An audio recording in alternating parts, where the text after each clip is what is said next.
வணக்கம். அடுப்படி சேனலுக்கு உங்க எல்லாரையும் அன்போடு வரவேற்கிறேன். நம்ம இன்னைக்கு பார்க்க போற ரெசிபி வெஜிடபிள் பாக்கெட் பீஸா. எப்படி செய்யறதுன்னு நம்ம பார்க்கலாம். ஒரு மிக்சிங் பவுலில் 1 கப் மைதா எடுத்துக்கலாம். அது கூடவே 1/4 கப் எண்ணெய், ஏன்னா சன்ஃப்ளவர் ஆயில் எடுத்திருக்கேன். இது நல்லா பிசைஞ்சு எடுத்துக்கலாம்.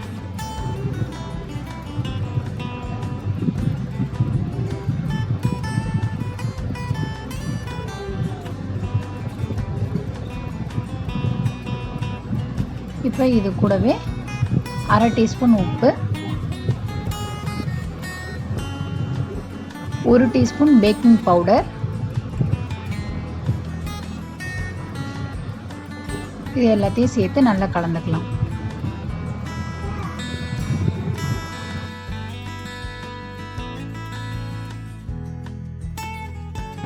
இதில் கொஞ்சம் கொஞ்சமாக தண்ணி சேர்த்து நம்ம டைட் டோவாக பிசைஞ்சு எடுத்துப்போம்.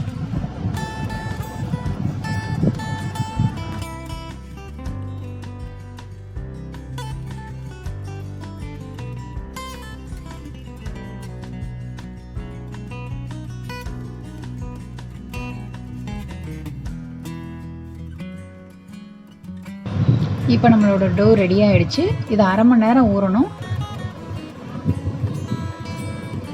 தட்டு போட்டு மூடி வச்சிடலாம். அதுக்குள்ளே நம்ம பாக்கெட் பீஸாவுக்கு தேவையான ஸ்டஃபிங்கை ரெடி பண்ணிடலாம். ஒரு பேனில் 2 டேபிள் ஸ்பூன் எண்ணெய் ஊற்றிக்கலாம்.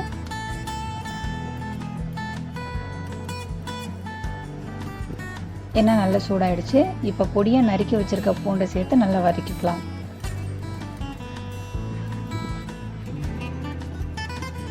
பூண்டு நல்லா வதங்கிருச்சு.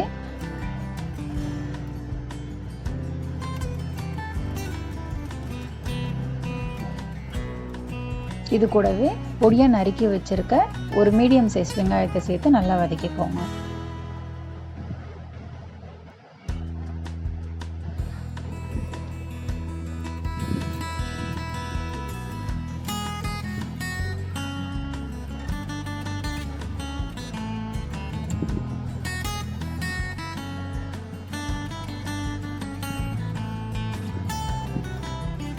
லைட்டாக வதங்கினாலே போதும், ரொம்ப வதக்க வேண்டாம்.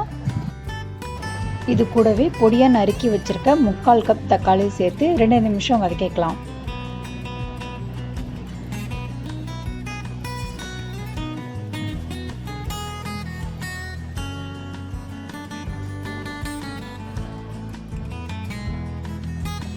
தக்காளி நல்லா வதங்கிடுச்சு.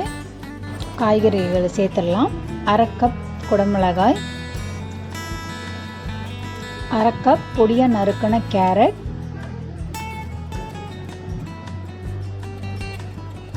1/4 கப் பச்சை பட்டாணி,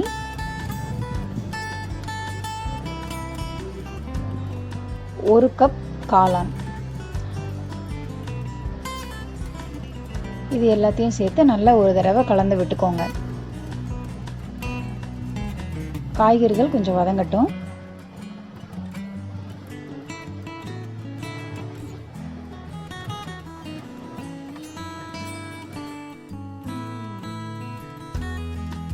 காய்கறிகள்லாம் நல்லா வதங்கிருச்சு. இப்போ இது கூட 1/2 டீஸ்பூன் உப்பு,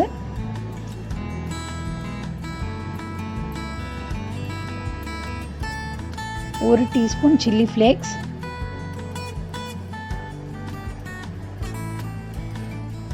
2 table spoon tomato ketchup, 3 teaspoon பீஸா சாஸ், இதெல்லாம் சேர்த்து நம்ம ஒரு தடவை நல்லா கலந்து விட்டுடும்.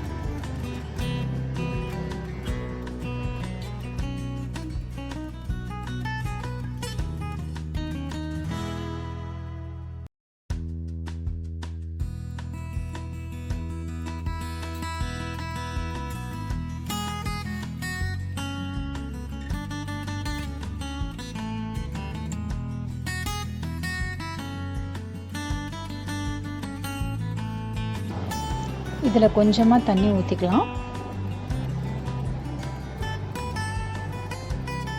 ஒரு தடவை நல்லா கலந்து விட்டுட்டு மூடி போட்டு 5 நிமிஷத்துக்கு வேக வச்சிடலாம்.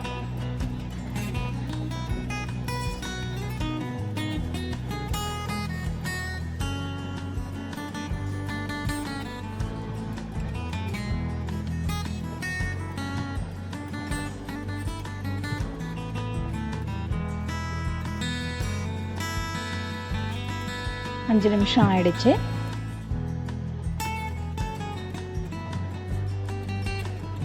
இப்போ நம்ம பாக்கெட் பீஸாவுக்கு தேவையான ஸ்டஃபிங் ரெடி ஆயிடுச்சு. இது நல்லா ஆறணும். ஆறுறதுக்குள்ளே நம்ம பீஸாவுக்கு தேவையான ஷீட்டை ரெடி பண்ணிடலாம். மாவை நம்ம ஒரு தடவை நல்லா நீட் பண்ணிடலாம்.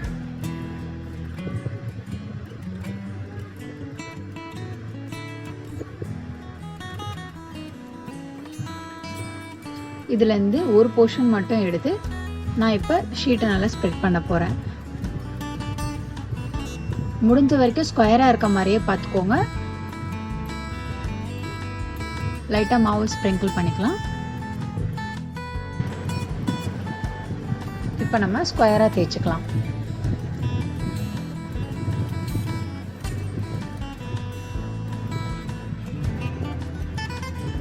லைட்டாக மேலே மாவு தேய்ச்சிக்கிறேன். இப்போ நமக்கு ஸ்கொயர் ஷேப் கிடச்சிருச்சு.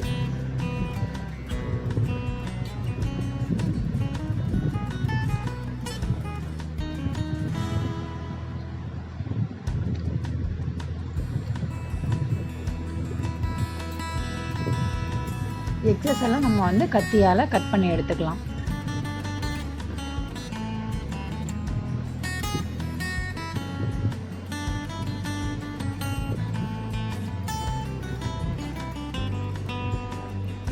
கட் பண்ண பீசஸ் எல்லாம் நம்ம வந்து அடுத்த ஷீட் பண்ணும்போது நம்ம யூஸ் பண்ணிப்போம்.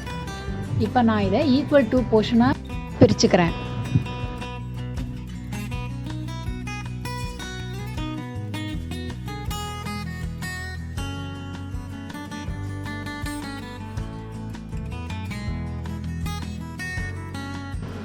இப்போ ஷீட்டோட எல்லா ஓரங்கள்லையும் நம்ம தண்ணி தொட்டு தடவிடலாம்.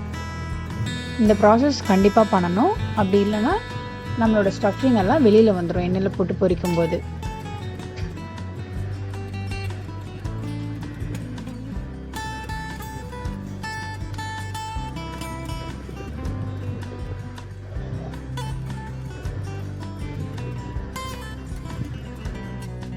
நான் ஒரு ஸ்லைஸ் சீஸை 2ஆக கட் பண்ணி வச்சுருக்கேன்.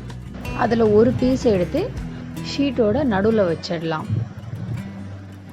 இப்போ ஆல்ரெடி ரெடி பண்ணி வச்சுருக்க ஸ்டஃபிங்லேருந்து 2 ஸ்பூனை வந்து நம்ம சீஸ் மேலே வச்சு நல்லா ஸ்ப்ரெட் பண்ணி விட்டுடலாம்.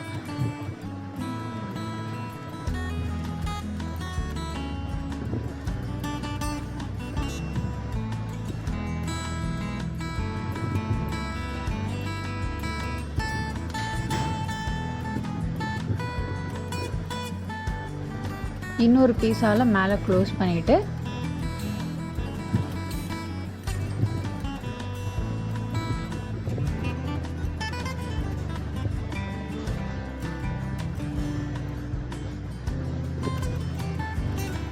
இன்னொரு ஷீட்டை வச்சு நம்ம க்ளோஸ் பண்ணி நல்லா டைட்டாக சீல் பண்ணிடலாம்.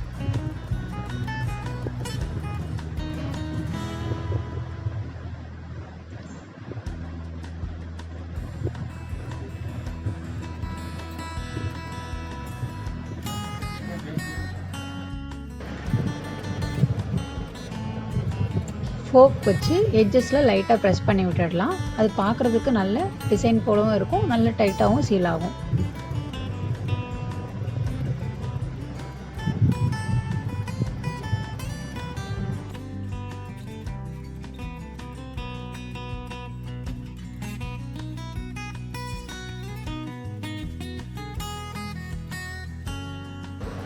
நம்மளோட பாக்கெட் பீஸாலாம் இப்போ ரெடியாக இருக்குது. நம்ம எண்ணெயில் போட்டு பொரிச்சு எடுத்துடலாம்.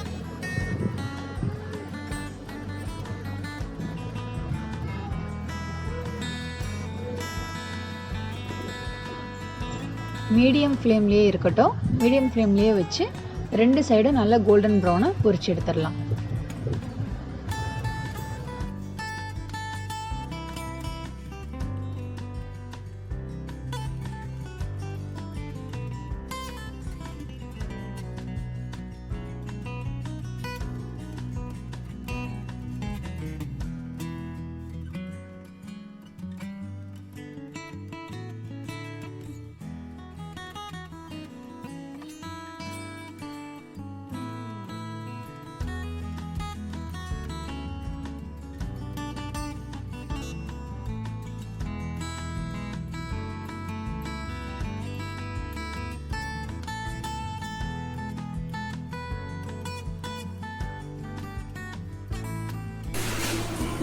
பாக்கெட் பீஸா இப்போ ரெடி ஆயிடுச்சு. நம்ம ஓபன் பண்ணி பார்க்கலாம்.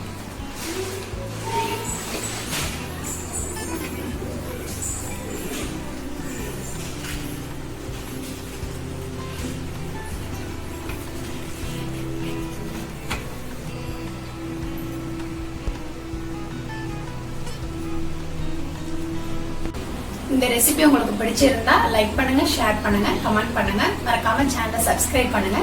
Stay home, stay safe. நன்றி, வணக்கம்.